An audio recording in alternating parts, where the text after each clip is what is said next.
On this episode, I step into the octagon with Professor Mike Tomacelli of the Tomacelli Academy. Check it out. All right, Tomacelli, what's up, dude? Hello, Tanner Buckgrover. How goes the battle in California? You want honesty or you want optimism? Whatever you please, Mike. It sucks, but I'm building a chicken coop. That's right. I heard you're building a chicken coop. That's awesome. Got lots of projects on my hands. Lots of time too. You know, that's the one thing about you, and it's cool that you're agreed to talk with me today. Is you never stop stopping. You know what I mean? You're always doing something. Well, the old saying, "I'll stop when I'm dead." You're kind of the same way. You know it. Yeah, I'm relatively similar. So hey, Mike, for those who don't know, you moved out to California in what was it, 2006? Yeah, 2006. I drove across the country. And you started the Tomacelli Academy, which teaches everything from Brazilian Jiu-Jitsu to kids boxing. You have an adventure club. I mean, how did this all come to fruition? I started following my passions. That's really all it was. Everything I do, well, let's put it this way. I learned probably 5 years ago never to invest in something you're not passionate about. I did that and I owned a CrossFit gym for a year. I wasn't passionate about it, not nearly as much as I was about my training, my jiu-jitsu, my boxing, Muay Thai, and everything. So I scrapped that and a massive investment with it. And I just started following my passions. I've done a lot of grappling, a lot of tournaments, trained with a lot of MMA fighters. And as soon as I ended the CrossFit, I decided to bring in my 3 favorite coaches so I could start learning again instead of teaching all the time. So I brought in Joe Moreira, Marco Huas, and Dave Jansen. We put a ring in, a bag rack, a cage, backyard workout area that resembles San Quentin prison, but it's pretty cool. And, you know, it's the adventure club. It's just shit I like to do on the weekends, whether it's shooting, off-roading, camping, hiking ridiculous mountains. If I don't like it, I don't want to do it. It's kind of what my life is boiled down to at this point. Yeah, it's pretty impressive, honestly, Tomacelli. Yeah, I remember we've been friends for forever, and you moved out to Cali in 2006, and you started training under Joe Moreira. And I know initially, you were into fighting. You had some matches. You would send me back, video clips of you in these tournaments where you'd be in like the unlimited weight division fighting these like 6'8", 350-pound dudes and just taking them down to their knees. And I was blown away because I'm like, all right, I knew Tom said it was tough, but I didn't know it was like this. How did you make that transition from being a fighter to being a coach? On the path to wanting to fight, I got the shit kicked out of me a lot. And I realized something very important that a lot of other fighters didn't have. They didn't have a backup plan. So every time they fought and they lost or the careers went to shit or they got injured, they had nothing to fall back on because they were just riding the rock star wave, which is kind of what UFC and martial arts have turned into these days. So I decided to open a school. I talked to Joe about it. He gave me his blessing, and then he said, "Good luck fighting." Wasn't really sure what that meant because I still had that goal at that time. What he meant 10 years down the road was you're going to love teaching more than you like fighting. You're going to love training every day and the consistency of training every day more than being on TV or taking an MMA fight. So he was right.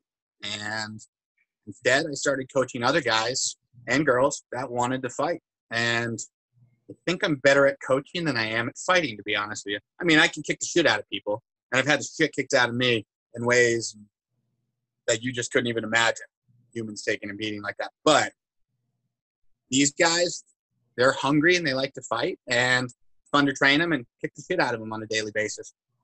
It's funny. I watched a video clip on your website, TomacelliAcademy.com, this morning. That's the one. Yep, and it was nice plug, by the way. Oh yeah, don't you worry. I'm totally plugging into this whole thing. And I watched this clip of I think it was Christina Diaz with this kick to the face, And you're there and you're like coaching her up in between rounds, and it was such a cool visual for me to see, and it really reminded me of like all those old UFC tapes we used to watch back in the day on Sunday afternoons.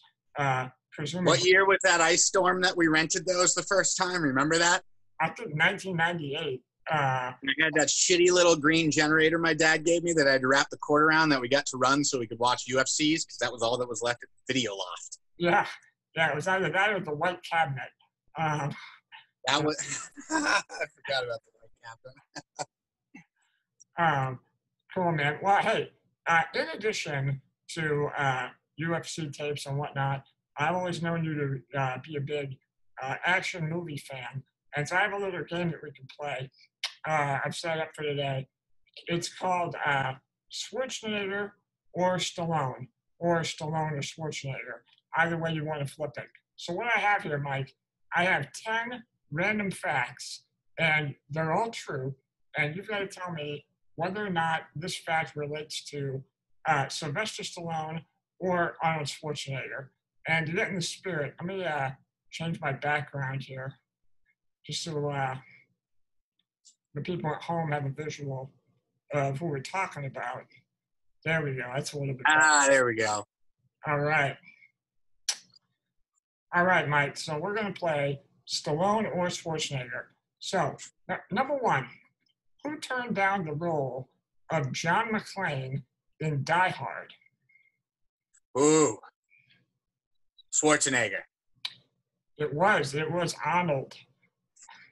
All right. Number two, who oil paints in their spare time and considers Leonardo da Vinci their personal hero? Schwarzenegger. It was Sly Stallone. An oil painter. Yeah, who knew? Whose father nicknamed them Cinderella as a child? Jeez. It's got to be Stallone. No, Schwarzenegger. Well, Rough household.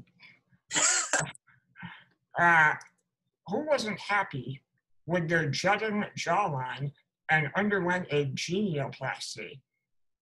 Jesus. Stallone? No, Schwarzenegger. What the fuck? I'm looking at the pictures. One's got a better jawline than the other. I know, it's crazy. Stallone, and he tried to fix his face, too.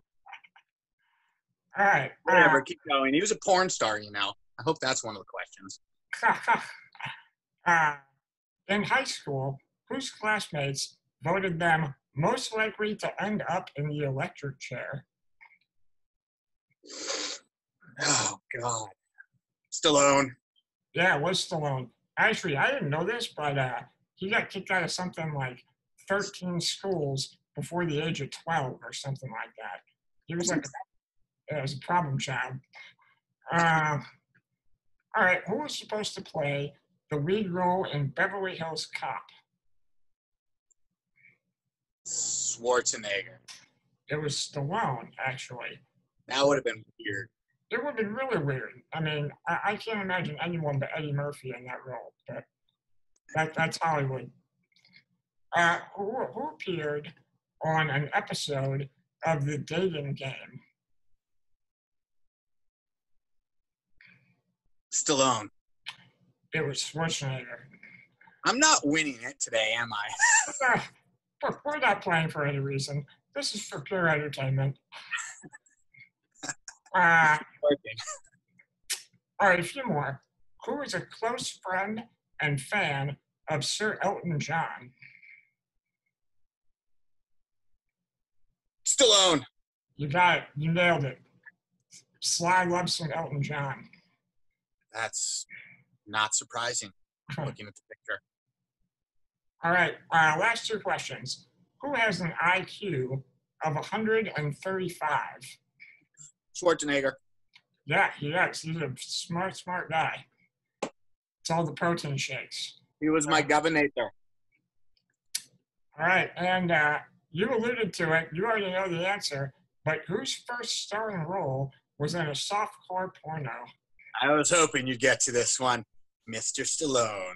Yeah. Do you know what the name of the porno was? The cocksmoker. Nope. The, the Italian stallion, which is I actually, did know that. How fitting for a last question. I know. All right, so I understand that you've got some tactical advice for us that we might be able to use, in this time of, uh, I don't know what you would call it. Call it a mild apocalypse. Medium rare apocalypse. Well, my advice is if you guys can't train any sort of fighting skill on a consistent basis, go for the eyes and go for the balls. Go for the eyes. And in today's society of social distancing, you're going to have to get even more clever. Maybe a mini crossbow. I don't know. Now, you've got quite the crossbow collection. Is that correct? No crossbows, just guns. Just guns. And knives. Fair enough. Swords, tomahawks. It's amazing what I've acquired over the years in my profession. Now, how do those come in handy on your adventure club excursions? Well, there are mountain lions and bears out here, so we always go armed. There are tweakers in the mountains, too, in San Bernardino, but we haven't run into any of them yet. But other than that, it's just you know what it is? A gun is a modern-day samurai sword. You have to know how to use it because there's no black belt on the planet that's going to stop bullets. A gun stops a gun, so it's kind of the natural progression of things after 10 years of hand-to-hand combat to kind of switching to edged weapons and bullets. Well, there's no one I would rather trust with the gun than Professor Tomacelli. Arguable. At least you're honest. All right, dude. So, hey, is there any hope of the gym opening soon? I know, they're starting to take precautions. Places like Georgia is opening up small businesses where they have people coming in and doing their workout and then wiping down, their area. I mean, ultimately, your goal is to get your gym back open. Is that correct? My goal is to get my gym and academy back open as it was without compromise. I mean, unfortunately, the way they're stringing all this shit along sucks for me because I can't follow the phase 3, quote unquote, gym requirements of social distancing. You can't punch someone from 6 feet away. Absolutely. Contact sports, I'm just very curious because, I mean, in all reality, that's every sport every American watches. When those come back will be interesting because, quote unquote, the new norm is going to be something else.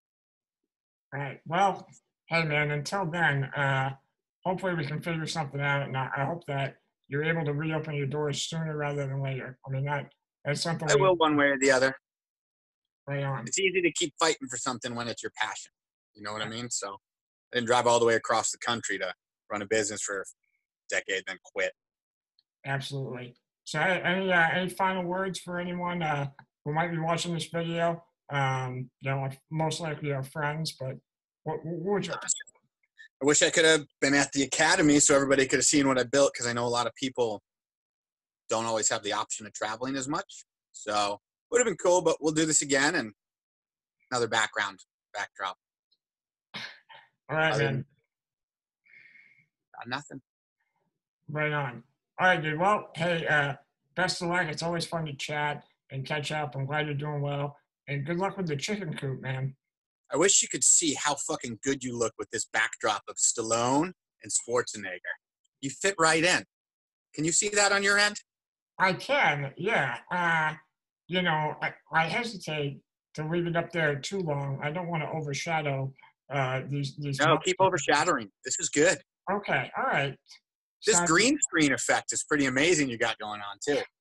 Sound advice from my best buddy, Mike Tomacelli.